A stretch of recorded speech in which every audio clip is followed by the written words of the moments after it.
Claude Design is here, and we can use this tool to create some pretty incredible looking websites. So every single website you're looking at right now was fully AI generated by the brand new Claude Design. Every single bit of text, all of the graphics, all of the images, literally everything here was fully created by Claude Design.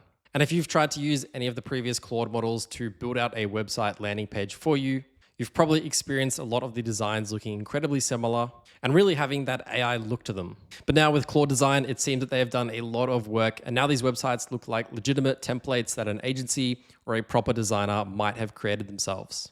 Here's another example of a website that I've got running live that Claude designed from scratch as well. And if I scroll through, you'll see that there are also animations added into this design as well. So it's not just a static page. We can do animations and really anything that you'd want to do with an actual website.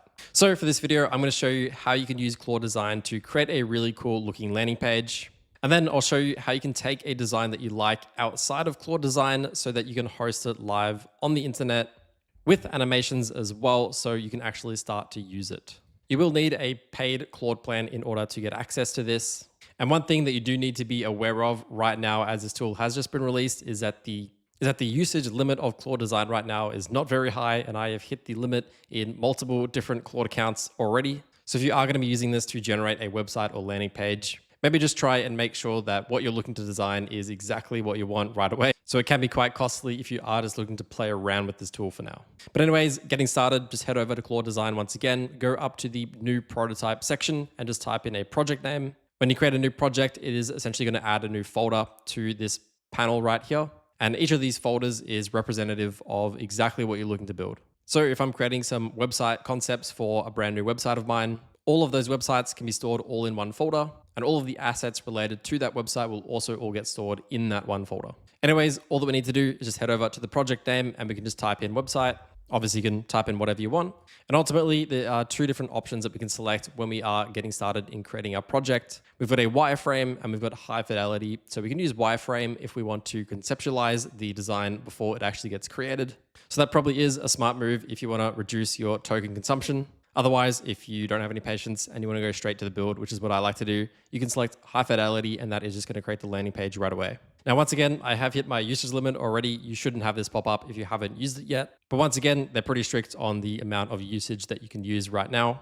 Hopefully that clears up in the future, but at the moment, just be a bit wary of this. But ultimately, all that you need to do is just go down into the bottom left and you'll see obviously the prompt box. And like any AI tool out there now, through plain English, we can simply just describe exactly what we're looking for in our website.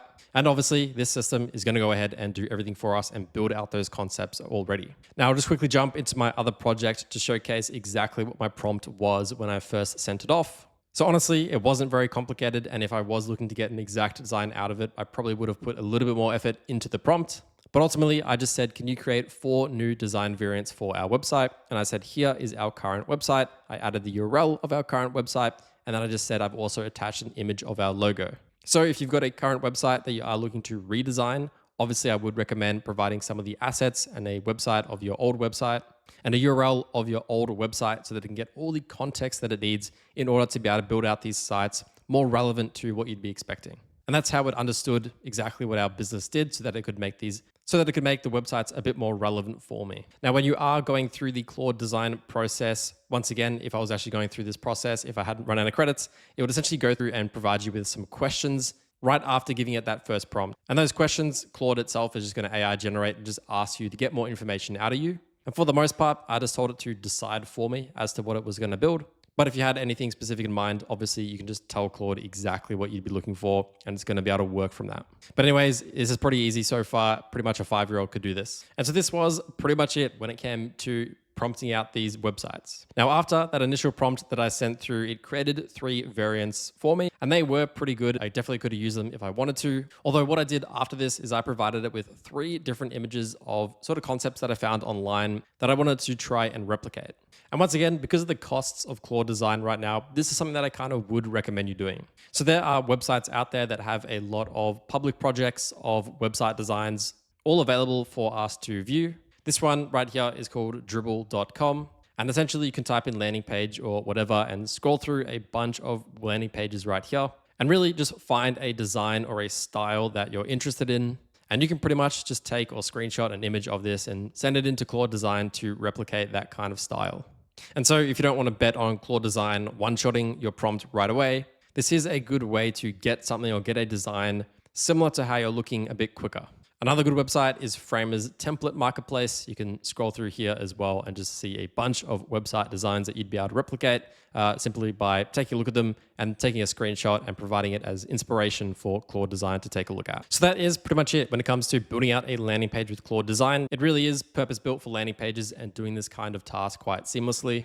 If you do want to give it some more input, there is a draw tool all the way in the top right where you can click on and start to actually draw. So if there's anything that you want to highlight or specifically change, if you don't want to change the whole thing, you can use this tool to highlight certain elements. If you wanted to change this phone number, for example, I could type at the bottom here and tell it to change that phone number. Essentially, it just takes a screenshot of what I've circled here, sends it into the Claude agent, and then it's able to modify it through that. But that really is it when it comes to the features and capabilities of modifying the designs after it's been initially generated. If we have a look at the top sort of middle part of the screen here, we can see we get multiple different tabs. If we click on design files, you'll see all of the assets related to all of the websites that we have here. So for example, this includes the logo image that we uploaded. And then we can see the HTML file right here, which is essentially what I'm viewing. This is the HTML file of all of the websites that is just created. And if you wanted to download all three of those websites, you can click on the three dots right here and then click download. But be aware, if you do download this, you are going to be downloading all three websites that are on the current canvas at the moment. But if you do have a design that you do like and you want to take it and you want to publish it live, all that you need to do is just tell the Claude agent on the left-hand side here that you like option A or B or whatever, and just tell it to create a standalone HTML file of that page for you. Essentially what will happen is that it is going to open up a new tab in the tab at the top here. And then here in the pages, you're going to see that the standalone website for that particular design is going to be created as a dedicated HTML file. And pretty much as simple as that, you're going to be able to then directly download the HTML for that individual website that you generated. Now, once you've got that standalone HTML file just like this, you should be able to open it up in your browser and view that file. Just make sure that it's all working and looks exactly as you'd expect it to. You can just scroll through the page and just check that everything is accurate and where it should be. As for hosting this web page on the internet, what I like to do and what I think is the easiest way to do it is just simply heading over to Claude Code and giving it this HTML file. So you can obviously do this through the Claude desktop app as well. But at the moment, I'm just using Claude Code through Visual Studio Code. So essentially, all that I've done here is I have given it my HTML website file, and then I've got Claude Code to deploy that file all the way to GitHub. If you haven't used GitHub before, don't get too overwhelmed. It's actually incredibly easy to understand. It is essentially a middleman layer, which is hosting our website on the internet. And so if we ever need to make changes, we can get our Claude Code agent to make a request to GitHub to update that website. And so once it's been pushed to GitHub and it's now being cloud hosted there on GitHub, we do then need one more tool, which is called Vercel. And this is how we're going to be able to get this page actually in front of users publicly online. So once again, GitHub is purely just for the code. Nobody's able to view anything or use anything through GitHub. But Vercel is connected into our GitHub project, which allows us to then publicly push out this website for people to view it and view it through a domain. So I've just added the HTML file into my folder here in my instance of Claude Code. And so what I'm going to do is we now need to push this off to GitHub. So as simple as it is, I'm going to say, can you please create a new project in Git for the test website here? Now I have already set up GitHub with Claude Code. So I do believe when I send this off, it is going to go through and probably do it automatically. But if you haven't yet set up GitHub with Claude Code, it should essentially just go through the steps and recognize that it's not yet connected. It will then ask you to go through a few steps. Just follow the prompts. And if something isn't working, just tell it that it's not working and it should be good to go. It's asking us a couple of questions about the GitHub repo that we're going to be publishing. I'm just going to go ahead and fill this out. So for the repo name, this doesn't really matter. This is just whatever you want the name to be. For public or private, I would recommend just putting it to private at the moment if you don't want anyone to get access to the code. For the scope, I'm just going to tell it just to do the single page. And for number 4, I'm just going to say yes. I want it to create a subdirectory. So I'll send this off. And once again, if anything isn't working, just tell it and go through and ask questions about it and just work with it. Really do not have to be technical at all to get this up and running. Okay, so that has now created itself, and it's also given me the Git address or the URL for this actual project on GitHub. And this is it right here. So that's all good to go. Our code is now hosted here on GitHub, and all we need to do is then get this pushed off to Vercel so it can be hosted online with a domain for people to view.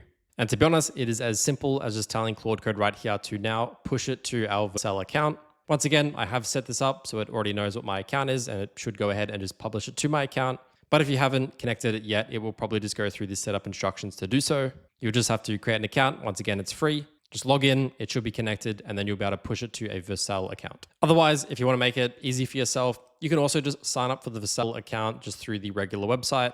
And because they have a direct integration with GitHub, we can just click add a new, click on project right here and import Git repository. And you'll see all of your projects will start to populate here as well. So my test website is visible. So I could just import this and have it imported into the platform. But I do think it is good to give your Claude Code instance here context that you are pushing it out to Vercel. Just in case there are any issues and you're not super technical, it is good to give Claude Code as much context about what you're doing as possible. So if there's an issue, you can fix it. So we can see here, it says it is now deployed to Vercel under my account. And so now this is a live website on a Vercel domain with this HTML file. Now, one really important thing to note that I actually forgot to do is if I head back to Claude Design here, one thing that you do need to do is get access to some of the other assets in this project. So for this website, I just downloaded the HTML file, but I was actually meant to download some of the other assets here as well. If we click in the variants folder, you'll see some CSS files as well as these JSX files, which are JavaScript files. These essentially help with some of the animations on the page, as well as some of the assets as well, like the logo image. If we don't download these assets and we just upload or push the HTML site to the page, essentially what you'll see is that this animation right here is no longer playing. Whereas with the properly hosted site, we actually do get the animation properly playing. So just a note for next time, if you are going to be exporting, just click the share button in the top right here and do download project as zip. That way you get all the files necessary, throw that into Claude Code, and then just let it publish that to your Git project. Anyways, I hope that was helpful and wasn't too complicated. Just for my last note, I've recently noticed that 90% of you watching right now are actually not subscribed to the channel. So if you could go down and hit the subscribe button, you'll get notified for all of my upcoming videos. I've got a lot more videos just like this coming out, so I would 100% love for you to subscribe to the channel. Now, whilst you're scrolling down and subscribing to the channel, drop a comment as well as to what you're using Claude Design for. I'd love to know.